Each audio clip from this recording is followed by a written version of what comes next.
moved to Austin in the summer of 1980 with no job, no car, and no money. I was 22, I had a sense of adventure, and I was absolutely sure that if I jumped, the universe would catch me. I did have a place to live lined up. I assumed it would have furniture and air conditioning. When I got to Austin, turned out I was wrong about the furniture and the air conditioning. My first night in Austin, it was a miserable, sweltering 101 degrees. So I opened the window of my bedroom with no bed in it, hoping for a breeze, and in crawled the first cockroach I had ever seen, and it was as big as a hot dog bun.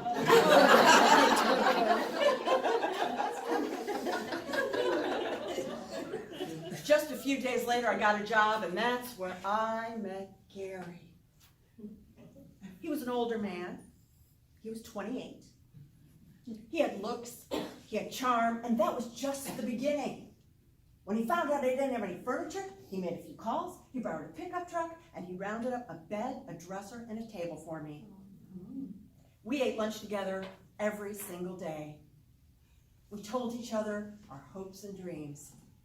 I fell helplessly in love with him. On the 4th of July, Gary invited me to a party with his friends. The Gay Pride picnic sign at the entrance to City Park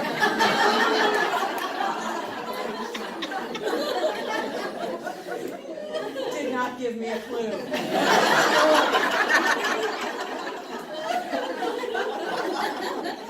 Meeting half a dozen of his gay friends who looked exactly like him did not give me a clue. When did I get a clue? Oh yeah, when he looked me straight in the eye and said, "Amy, I'm gay." I smiled and pretended that nothing had changed. And in a way, nothing had changed. I still loved Gary, and Gary still loved me. But I was still in love with Gary, and Gary would never be in love with me. For the next few weeks, I went with Gary and his friends to gay bars and brunches and parties.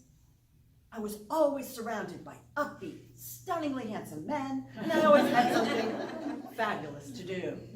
I could not complain. One Saturday morning, Gary called me and he said, "I need a favor. I went to Houston last night. I brought somebody home with me, and I forgot that I had to work this morning.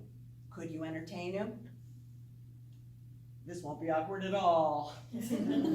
I said, "Sure, send him over." He said, "Great. Oh, there's one more thing. He doesn't speak English." Perfect. The guy who showed up on my front lawn 10 minutes later was drop dead gorgeous. He had this whole exotic, other side of the world, olive skin, jet black hair, flashing white teeth thing going on, and he was as fit as a wild animal. I couldn't breathe. Then I remembered he was gay and I was just going to be his babysitter, and I started breathing again. I am Amy. My house is hot. Let's walk.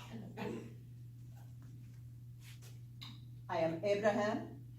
I am speaking some English, and I'm not deaf.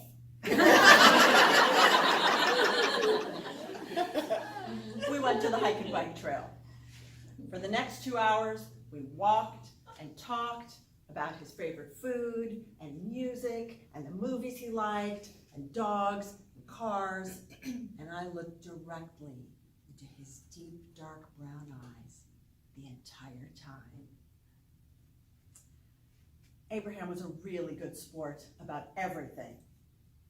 At one point, he tried to tell a joke, and all the humor was lost in translation, and we had a good laugh about how funny it wasn't. At another point, he said, "How pound are you?" And I said, I weigh 105 pounds, which was a lie. And he said, I think I pound you more.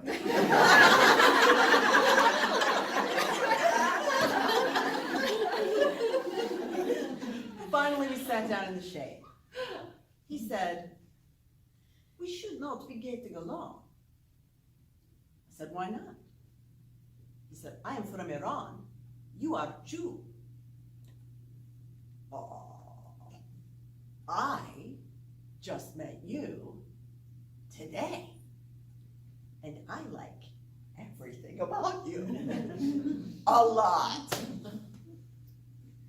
And then, in the dearest, sweetest gesture of friendship, he slipped his hand into mine, as if to say, I appreciate everything you've done.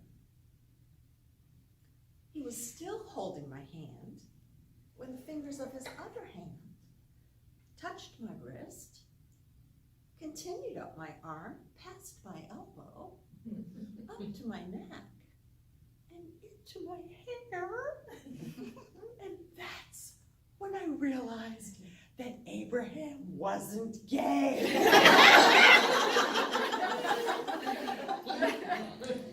It turned out that 10 years earlier, back in 1970, back when Gary and Abraham were both in high school, Gary had gone to Iran as an exchange student, and he lived with Abraham and his family.